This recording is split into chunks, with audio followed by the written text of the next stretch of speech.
Ilang araw bago ang halalan nagtungo sa tanggapan ng COMELEC Baguio si Albert. Hindi pa kasi nito alam kung saan ang kanyang presinto. Bagamat sinubukan niyang hanapin ang kanyang pangalan sa precinct finder ng COMELEC, nabigo ito. Oo, kasi first time nangyari to eh. Dati active ako sa voting.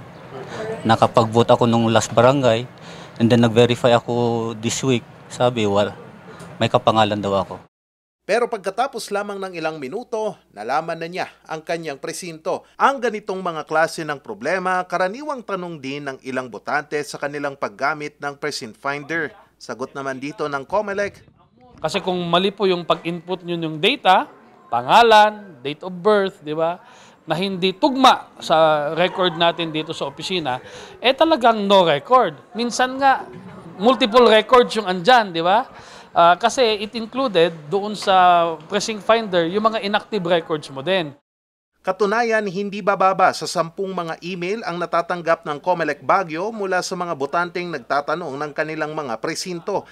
Kaya naman kung mangyari ito, hinihikayat ng precinct finder ang botante na magpunta sa pinakamalapit na COMELEC office.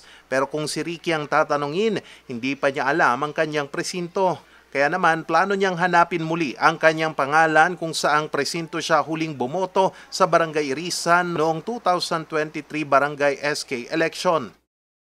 Hindi ko pa natry po ngayon po. Pero nung last year po, okay, saglit lang naman po. Sa kabila nito, hinihikayat pa rin ng COMELEC ang mga botante na gumamit ng precinct finder. Samantala, sinagot naman ng COMELEC ang pamimigay ng ilang kandidato ng mga sulat na naglalaman ng presinto ng mga botante. Ito yung mga kandidatong nag-request sa atin ng voters list, no? Dahil may voters list sila, meron silang information regarding the voters information of every voter. At sa tingin ko po, ito po ay isang parte ng pangangampanya. Kasi nga po, kung ikaw ay kandidato, siguraduhin mo ang kinakampanya mo ay botante. Anya, hindi rin daw ito paglabag sa Data Privacy Act.